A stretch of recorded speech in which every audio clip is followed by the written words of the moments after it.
Кандайсың? Жакшы, денсаулык, жакшы, Кудай өзүң иштеп атасың? Көрүп атабыз, улуп атабыз, молодец. Биз жасап алган ишти сен жасап атасың. Кандай?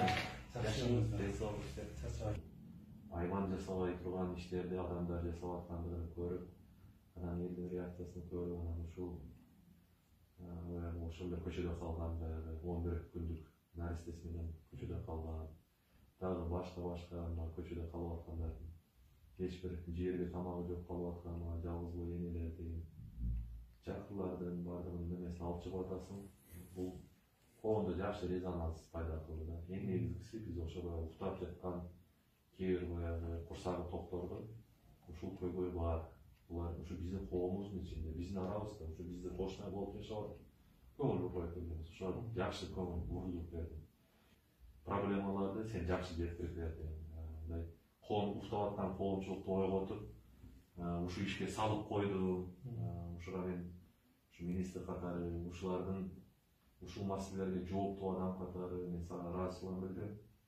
Анан баягы күнү өзүм дагы ойлонуп жүрдүм эле, кантип ушундай адамдарды кызматыма салсам экен депчи, мен өз кызматымда иштетсем экен деп ойлонуп атсам, бирөө сунуш берип калды. Неме депчи, азыр атын билбей экен. Ушуну кызматкер кылып албайсызбы деп. Өзүмчө ойлоп туруп, эгерде туура көрсөм, ошо кызматташа эле. Сен так эле биз аны айтсак дагы, бул поручканы берсек бермесек дагы сен бул ишти кылып атасың. Анан бирок ушул коомдо болгон көйгөйлөрдү биз укпаган, биз билбеген дагы бир маселелер болуп турган болсо, биз менен тыгыз байланышта болуп, өзүңдүн баягы бул багытта көп нерсени көрүп, көп нерсени башыңан өткөрүп калдың, балким сунуштарың болот.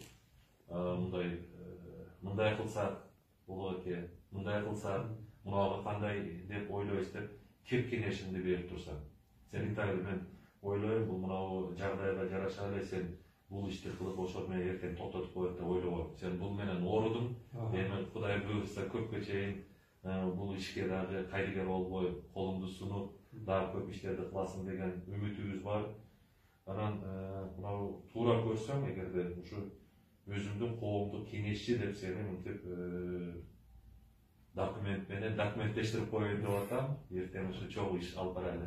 Сага ушундай бир күбөлүк жасап койдук. Кудай буйрса кутлуу болсун.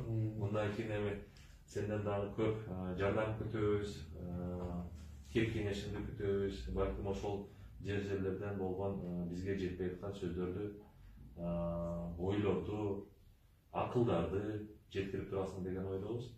Мен телефонун билесиң, кабинетимди билесиң. Каалаган маалда 24 саат телефон менен чалып, чогуу иштешели. Анан ошо кылып аткан ишине биз аябай ыраазыбыз. Көңүлүн алып, бир эмгектерине белгилеп жүрөм.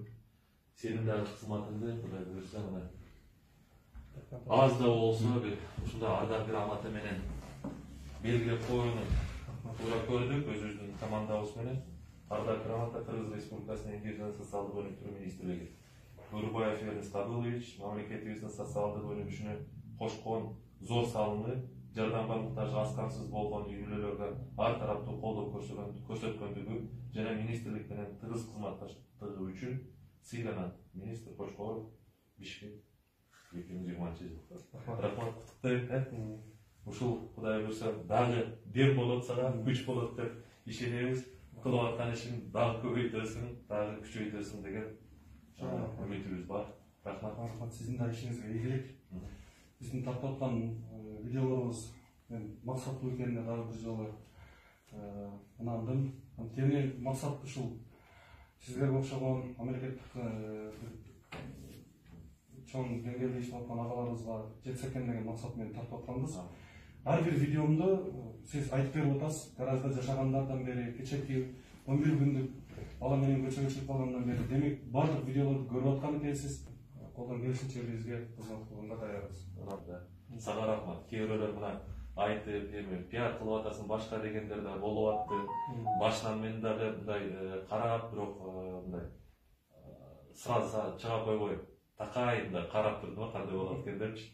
Анан бирок жакшы. Анан бир жолу өзүң айттың, атайын кылып атам мен депчи, силерди көрсүн деп кылып атам деп. Туура айтасың. кээ бир учурда биз ошол биздин кайрымдуулук кылып аткан адамдарды атайын көрсөтүп коебуз. Эмне себептен? Башкаларга өрнөк болсун деп. Башкалар да ушундай иштерди кылсын деп. Себеби чын айтыш керек, баягы биздин колубуз кыска болуп атат. Бутубуз көп жерге жетпей атат. Себеби мамлекеттен бизге бөлгөн каражат ошонун баардык муктаждарга жеткиргенге, баардыгынын мүдөөсүнү, баардыгынын көйгөйүн чечүүгө тилекташы жана мүмкүнчүлүк жетпей атат. Ошондуктан биз бул жерде мындай социалдык мобилизация кылышыбыз керек да. Элибизди орготушубуз керек.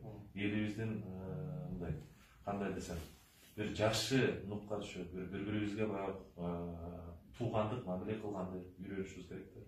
Эң негизгиси адамдык мамиле. Мына кечээ акыркы мына видеолорун аябай менин жүрөгүм оорутtu. Бул мен эле эмес, жалпы Кыргызстандын баардык жарандарынын жүрөгүн оорутtu. Ошондуктан мындайлар болбосо деген максатта ошолордун баардыгы сабак болсо деген ойдомун. Мына кээ бир учурда үй бүлөдө балдарга болгон мамиле, аялга болгон мамиле, мына зордук, зомбулуктар. Мына ошонун баардыгы ушул аркылуу, мына ушундай бир көрсөтүүлөр аркылуу бир тарбиялуу мааниси бар да бул. Мен ойлойм, Кудай буйрса, сен туура жолдосуң, ушундан кайтпагын, башка дагы ошо өзүмө окшогон шоу бизнесте жүргөн адамдар дагы мен көбүнө байкап билип жүрөм. Мындай жашыруун дагы, мындай жардамдарды берип жүрөт. Ушу сенден кийин дагы көбөйөт деген чоң ишеним бар. Рахмат сага, ийгиликтер боло берсин.